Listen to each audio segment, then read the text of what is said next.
Hi hello నమస్తే అందరికీ welcome to మన ఏఆర్ బైట్స్. ఈరోజు మనం మన ఛానల్లో చూడబోయే రెసిపీ ఎంతో టేస్టీ ఎంతో ఈజీ అయిన రాగి మిల్లెట్ దోశ. ఇప్పుడు దానికి కావాల్సిన పదార్థాలు చూద్దాము రండి.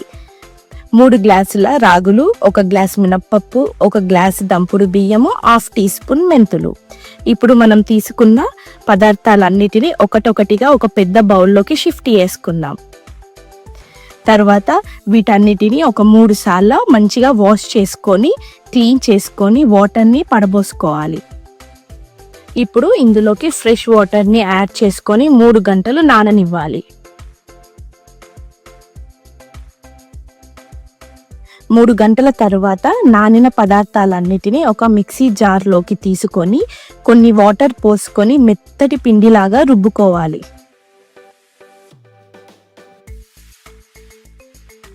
పిండి అనేది వీడియోలో చూపిస్తున్నంత మెత్తగా ఉండాలి. తర్వాత ఈ పిండిని రాత్రంతా నానడానికి పక్కన పెట్టుకోవాలి. ఎంత మంచిగా పులిస్తే దోశలు అంత మంచిగా వస్తాయి, గుర్తుంచుకోండి. మరుసటి రోజు మార్నింగ్ చూడండి పిండి ఎంత బాగా పులిచిందో కదా. ఇప్పుడు ఇందులోకి ఉప్పును యాడ్ చేసుకోవాలి.